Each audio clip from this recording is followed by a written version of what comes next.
Nikita's tease of the new Partisan boss further confirms that PMC Karma will be coming with the August wipe. While we don't have many specific details about PMC Karma, we can draw some conclusions from Nikita's hints, the existing Scav Karma feature, and through logical reasoning skills. PMC Karma will throw a wrench in the gameplay loop, be a pain in everyone's ass, and contradict the lore of Tarkov. If the new boss, Partisan, hunts down, quote, bad Karma PMCs, from the perspective of the Tarkov lore, what is a PMC? Nikita likely meant the PMC players, but rogues are also PMCs, and so are raiders. The only difference is that those factions are controlled by AI, and the player PMC is the player. From a hardcore realism take, there is no difference between the player PMC and the Goon Squad, Death Knight, Big Pipe, and Bird Eye. Both are ex-PMC USEC operators. If anything, rogue bosses should have worse karma than any player PMC. Not only do they shoot fellow USECs on sight, from the Stray Dogs task, Jaeger tells the player, "I've sent a man to negotiate with them, maybe even guide them to the right path, but those savages decapitated him and sent his head back to me with the letter I wrote for them." Surely, an act like that would warrant negative PMC karma, along with the fact that rogue bosses kill USECs and bears all the same.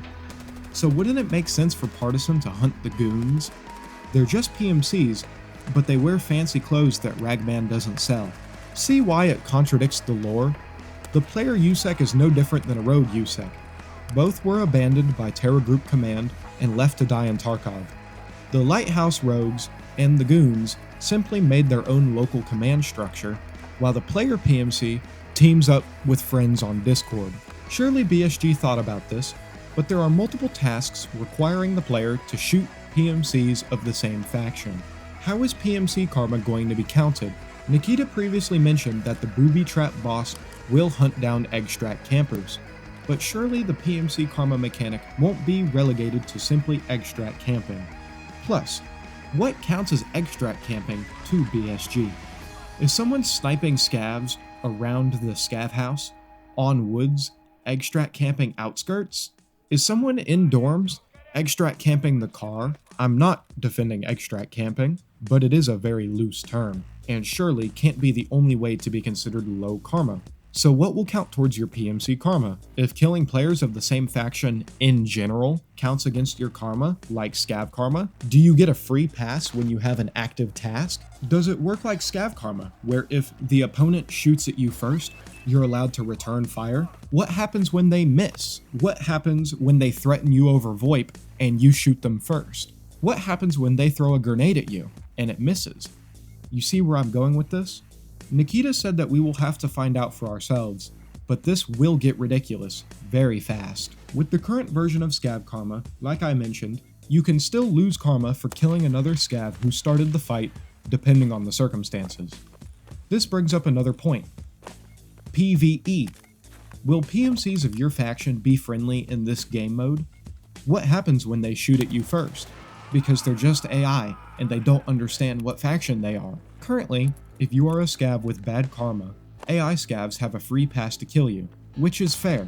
But if you were to shoot an AI scav, no matter the circumstances, you lose scav karma. If killing members of the same faction lowers your PMC karma, the co-op game mode will drastically need AI improvements to not become an utterly broken clusterfuck. The final 2 points of the video are this. Do you remember when Scav Karma was first introduced? Scav Karma didn't stop player scavs from shooting other scavs on sight. And to this day, a lot of player scavs still play like Karma doesn't exist. No matter what PMC Karma entails, for at least the first month of wipe, but likely even longer, players will act as if Karma doesn't exist simply because they don't understand it or don't care. If simply being hunted down by a boss is the only consequence for having low PMC karma, people are not going to care. And if there's too many consequences for having low PMC karma, it will break the game. If, for example, like Nikita has mentioned before, you have worse RNG when looting containers, nobody's going to want to play Tarkov anymore.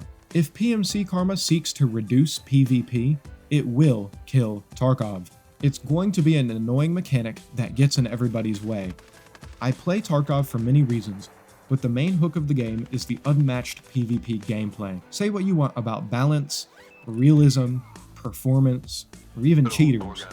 Escape from Tarkov is successful because of how fantastic the PvP side of the game is. PvP is the meat and potatoes of Tarkov, and BSG better guard it with their lives to keep the game alive. Tarkov's most controversial game features have been those that fundamentally change how PvP works, the biggest being inertia. The addition of inertia pissed off more players than any other controversial feature in Tarkov. PMC Karma will be an even bigger issue if it is not very carefully implemented. This is all just speculation, and once these features are in the live game, I will be sure to upload sequel videos as more details are available. Thanks for sticking around to the end of my rant. If you found value or entertainment from my analysis in this episode, please subscribe so you don't miss the latest State of Tarkov breakdowns. Thanks again, I'll see you tomorrow.